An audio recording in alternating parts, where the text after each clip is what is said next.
And just like that, we're about at the quarter mark of the high school football season. Shane right here with my teammate, as always, Yanni Caracas.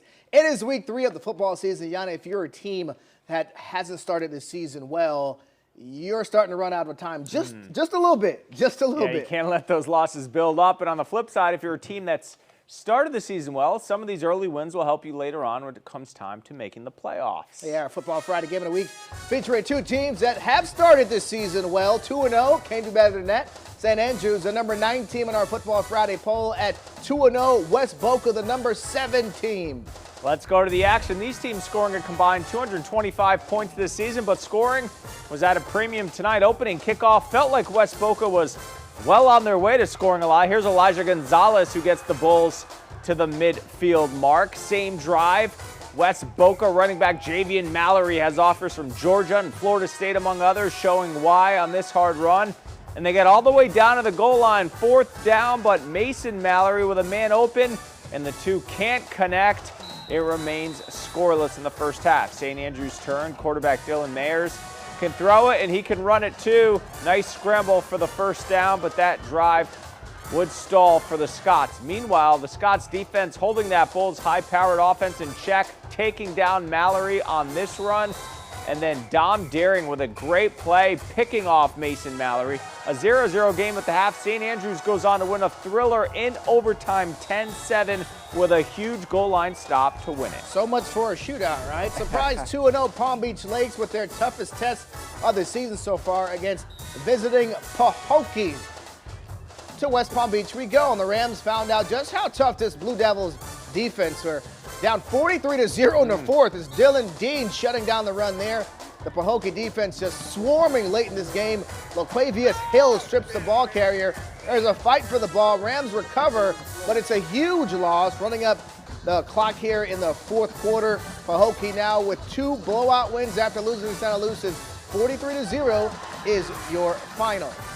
After giving up 25 points, straight points to Santa Lucia, Boynton Beach back at it tonight against Boca. Yeah, the Bobcats lost to Palm Beach Central to start off the season before having last week off. Boca won this matchup last year, looking for a similar result. In 2023, Boynton down 7-6 at the break. First half of the second drive, Max Greiner picked off by a waiting James Fisher, and the Bobcats take over. But on the very next play, trying to gain some yards on this rush, swarming defense from the Tigers. They strip the football. Javon Hatcher is there to jump on it. Boynton takes over. The craziness continues. They have to punt. Amir Holstick blocks it. Boca gets the ball right back, and they cash in. 4th and goal. They go for it. Chance Rootson rolling out finds Jack McCullough in the end zone. Bobcats go up 14-6. And Boca holds on for the 21-6 victory. Somerset Canyon's blowing out their first 2 opponents, but their first 2 opponents were not Kings Academy. Kings Academy in town tonight. They had all type of problems. Second half of Kings with the ball. First play from scrimmage. Marion Victor. Yanni, what do you call that thing you put a baby in, like a cradle? A crib. A crib. Yeah, that's it. He's taking this one to the crib. It's a Play of the Week nominee. The Lions lead swells to 24-3, but Somerset will fight back. Jaden Harrington finds Joshua Hibbert deep down the sideline. Nice ball there for the long touchdown. Here comes the Kings Academy offense. Once again, though, Ethan Hook with an incredible pick here inside the 5-yard line. And then the very next play, the Kings Academy defense will meet the running back right here in the hole. And yes, that's behind the goal line there for a safety. Kings Academy beats Somerset 40-10. All right, after a 1-9 season, Spanish River 2-0 so far in the year at winless John I. Leonard. Tonight, Sharks with the early lead and solid play by the defense. Gabriel Smothers with the sack as he gets to the quarterback. The Sharks offense would quickly cash that in for some points. Jaden Phipps on the TD haul from A.J. Truolo gives them a 12-0 lead. Leonard would answer right back. Renari Wilkins at quarterback keeps this one himself. So shifty, avoiding tackles, caps a long drive with the touchdown scramble. Right before half, Spanish River goes 2-minute drill. Triolo again connects with Jaden Phipps. Their second TD catch of the game. Sharks win at 48-14. Spanish River 3-0, Shane. Who had that one? Hey, how about those Sharks? Fort Pierce Westwood bringing their 2-0 record to Riviera Beach to face a winless Inlet Grove team. There was no score here in the second quarter. A defensive battle throughout. Hey, how you doing? I told her to put you on TV tonight. Inlet Grove trying to move the ball. Robert Green III, the quarterback, trying to make something happen, but the Westwood defense says no, sir. Rashad Brown showing exactly what Brown can do for you. Panthers get the ball back, but the Hurricanes defense saying, hold up, yeah, we can play a little defense too. Shadrack Simeon swings it on the ball carrier. Defensive battle, scoreless at halftime. Things do pick up in the second half with Westwood squeezing out the 12-7 win. All right, coming up after the break, Jupiter makes the trip up I-95 to Martin County to try and stay undefeated. Plus, Jensen Beach welcomes Wellington. That, our play of the week and more coming up.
I'm Al Shipman, head football coach at William T. Dwight High School, and you're watching Football Fridays with WPBF 25. Thank you very much, Coach. His game against Palm Beach Gardens coming up tomorrow. Meanwhile, a 2-0 start to the season has Jupiter confident about getting back to the playoffs. They were on the road tonight, though, at a very hungry Martin County squad. The Tigers beat up on Wellington last week following a season-opening loss to Bartow. 10th-ranked Jupiter outscoring their opponents 59-11 so far this year, but Martin County has the best offense they've seen so far. 7-7 in the second half. Warriors with the ball. Quarterback Luke Douglas on the carry. He'll get some quality yardage, moving the chains for the Warriors. Martin County now with the ball, getting to work at the goal line. Dominic Lucci powers in the goal line score. Tigers take the 14-7 lead. They'd add a field goal late. Close game throughout, but Martin County winning 17-7, handing the Warriors their first loss of the season. Well, they're not the 85 Bears or the 2000 Ravens, but no team has scored a point on Jensen Beach this season. Wellington trying to change that tonight. Falcons in full control. Austin Connolly, quick hitter to Dennis Palmer Jr., gets a couple blocks, and it turns out Dennis is in fact a menace. First down Falcons in Wellington territory. The Jensen offense rolling here. Connolly fires over the middle. Watch Jonathan Aaron snatching the ball out of the air for another big gain and a first down for the Falcons. And the Falcons would cap off the drive, a direct snap touchdown to Dennis Palmer Jr. Jensen Beach wins 42-0, and it still has not been scored on this season. Number 4 Benjamin, meanwhile, getting a visit from Clearwater Academy. These were some big boys up and down the field. Bucks had last week off, but yes, they believe they can win. Bucks had a 21-14 lead in the fourth. Back to punt is Jacob Cosby Mosley. Or so we thought. Mishandles it. Or so we thought. Picks it up and does a little bit of everything for Benjamin. Does a lot here. Scores a touchdown on the play. Botch punt. It's 27-14. Missed extra point. And watch this guy. Clearwater not going away. Antoine Raymond on the handoff. And Raymond doing his best Chauncey Bowens impression. Busting through tackles. He's gone for a 70-plus yard touchdown. Close game. 27-21. Clearwater would get back the ball. Driving to take the lead. Less than 2 minutes left, but look at that. They mishandled a snap. Ball on the ground. Gage Wallace uses his 6'3", 302-pound body and jumps on the football. He said, yes, we got it. Benjamin takes over. They hold off Clearwater and win their home opener 27-21. Love it. All right, our play of the week coming from Benjamin's 27-21 victory. You just saw it. Jacob Cosby Mosley.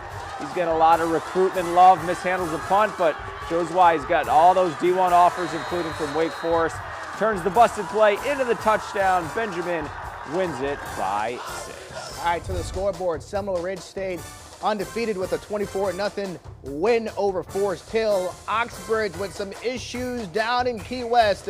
They cannot drive back north, coming back with a 44-16 loss on the night.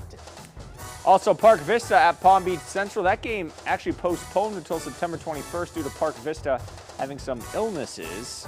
American Heritage Delray heading over to Naples, beating Aubrey Rogers 41-6. All right, and don't forget, we're still looking for the Okeechobee score. If you live in Okeechobee, holler at us. We'll see how you did with Ambassadors Christians and the Stallions tonight. All right, tomorrow there's another great slate of college football games airing right here on WPBF 25. First up is 10th ranked Notre Dame at NC State. Kickoff there at noon. At 3:30, Miami Hurricanes host the 23rd ranked Texas A&M Aggies. We'll see if the Canes can make some noise. The night game, 19th ranked Wisconsin traveling to play Washington State. All right, our community ambassador, the man, the myth, the legend, Mike Lyons, was at Treasure Coast High School earlier to recognize our community champion of the week. This week it's Eric Nelson, an assistant coach at Treasure Coast, and they describe him as the guy that pretty much does everything on game day, from game day ops to coaching.